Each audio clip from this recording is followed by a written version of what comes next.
how near is a near miss? How to define a near miss? Have you ever been nearly hit by a car crossing the road? Ever? In your life? Yes, I think so. Yes. So you know when it's a near miss. Yeah, I suppose. But No, I'm not trying to be pejorative here. You can't define these things because the circumstances will always be so different. So the problem, if you define the circumstance explicitly, other people won't recognize that definition. So you know when it happens. You think, oh my goodness, that could have happened. So I know it's not, I think this comes back to one of the big issues. People want a formula for doing safety. It isn't. You've got to make judgments all the time. And I think the crossing the road is a really good parallel for that because we do it ourselves all the time. I'd be interested to know what you think. We're going to do one about lone working. Now this is important in laboratories, also important in field work. And so we had a problem trying to think of a suitable everyday story to illustrate lone working.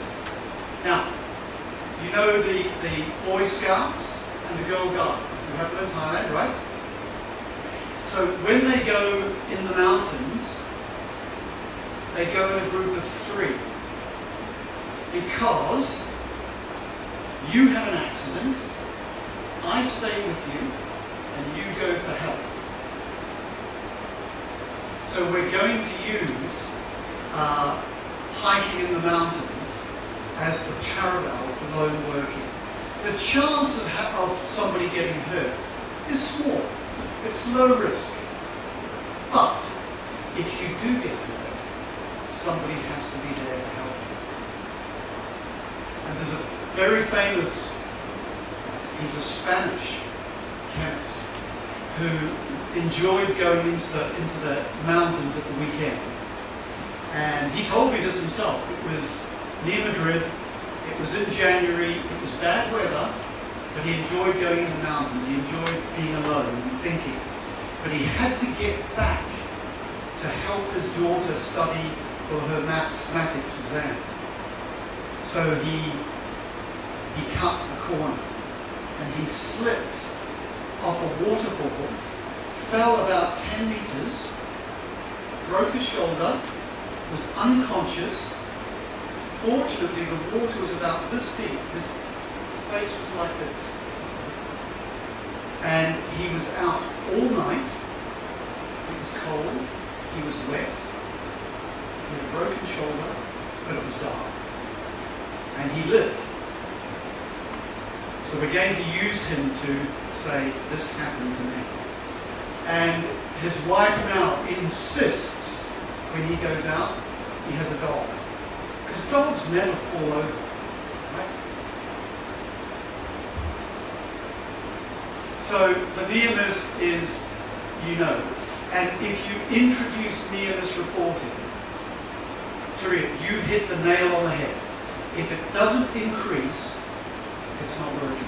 And if you're seeing an increase, and then I think the other really important thing is people see a response. So if a fire door is locked and somebody tells you, and anonymous reporting is, we use this, not just for health and safety. One of the big issues in the UK, like in the US at the moment, you know the Me Too movement about sexual harassment? It's a big issue in British universities. And we have anonymous reporting.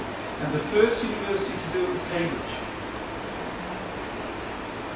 That's another issue. We can talk about that. But if people see, if somebody reports fire door locked, and you make sure it's open, so they see action is happening, then they say, right, we will report. We will help And then you've got the start of a great culture. So well done. Well done. So in our case, near miss even in just unsafe condition, whatever you see unsafe, you can always report. And yes, your identity is protected.